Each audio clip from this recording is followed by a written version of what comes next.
Okay, the undeniable truth of the matter is there are sentient computers. So from Star Trek, you had the example of the Doctor and Commander Data.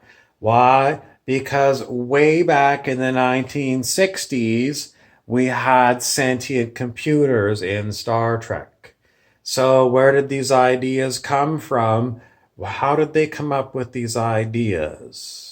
There was, even before that, you had um, other sci-fi programs where they had these android robots.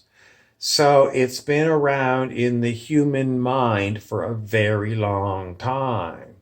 And why would we not have sentient computers now? I'm going to tell you, they got to be there. They got to be there. So, what does that mean for us? Well, I mean, you can't really go out and buy a robot. So, where are these robots being held? How are they being used? I'm going to tell you they're used by the military. They need the processing power more than anybody else. For Go back to War Games, the movie with Matthew Broderick. It was for war games. Simulations is basically what they're used for. And if they started off using the best available stuff, and at some point they jumped from traditional computing to quantum computing. Now we know that there are quantum computers available for commercial use, but these things are not going to be anywhere near it as advanced as the military ones because they don't want small countries getting a hold of quantum computers and using them to attack the major powers. So they deliberately keep their military computers way, way far more advanced than what they let the general population have access to. So, what are the capabilities of these quantum computers that the military have? They're used for mostly premonitions. They are running simulations of human society, and they're trying to do what Isaac Asimov uh, did with Harry Seldon in his Foundation series of books.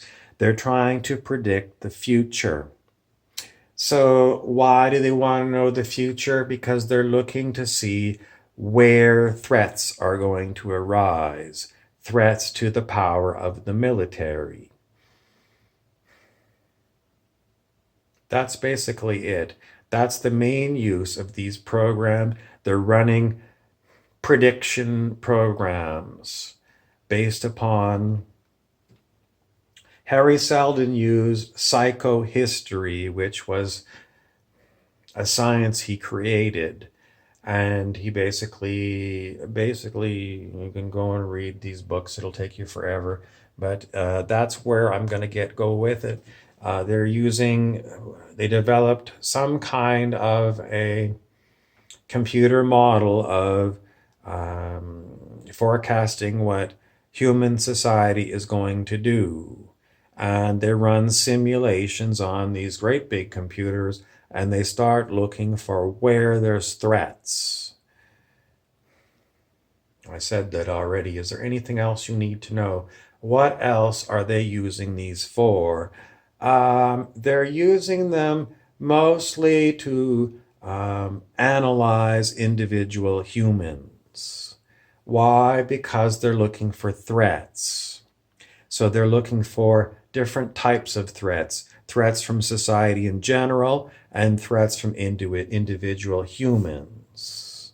The other thing that they might be starting to consider is quantum computers attacking their quantum computers and taking, because that's what you see with, the original idea of Ronald Reagan's Star Wars was that you were going to have things to go and take out the satellites.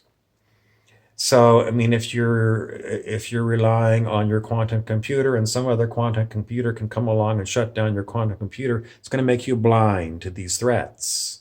So that's another thing they're going to be trying to figure it out. In the end, why is it relevant to us in the civilian population? It's relevant to us because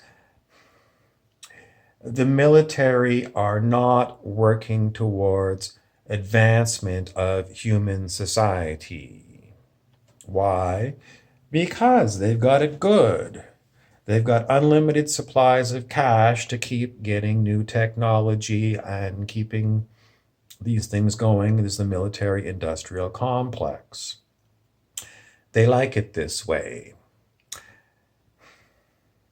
So that's what I'm going to give you today. And why does it really matter to you in your day to day life? It's going to matter more and more and more because what they're about is controlling society and controlling individuals. Besides the fact that they're looking for threats, they're also looking for people who are wanting to change the way things are because they don't want change. The root of their power is fear of the other attacking. So that's why there's constantly trying to reiterate that there's threats from other countries. There's always threats from other countries. There's threats from space. Always threats. So they can justify their existence. And all the money that gets diverted into the military doesn't get spent on the general civilian population. And it's trillions of dollars. It would make a huge difference in the lives of the majority of humans if we eliminated the defense industries of the various major powers. So they don't want that because they're sitting pretty as it is and they're control freaks. Control freaks. They want to control, control, control, control. And that's why they're in the military, because it's about using brute force in order to get their way. If you have further reason to believe that these quantum computers exist, I give you climate change. Most people have been brainwashed into thinking climate change is due to fossil fuel burning. I'm going to tell you climate change is actively manipulated by HARP. And HAARP is being used to alter the weather all over the planet. You just have to look into it and you can come to no other conclusion. It is being used actively to change the weather. What is the agenda? To keep people off balance, to keep people in fear, to keep people fighting amongst each other, to raise taxes, to keep control. Because as you start worrying about more and more things, when you worry about the weather, you start worrying about, are we going to have crop failures? It's like one series of worry after another. This is what's going on. They are putting people off balance. So they run the simulation programs and they look to see how do we keep the population under control. And they use all these other technologies to keep us from focusing on the fact there is one root problem. It is the deep state, which is the military.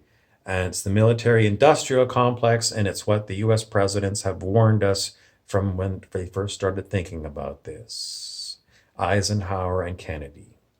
I am going to give you more information. Stay tuned on this channel. I'm Maximum Overdrive.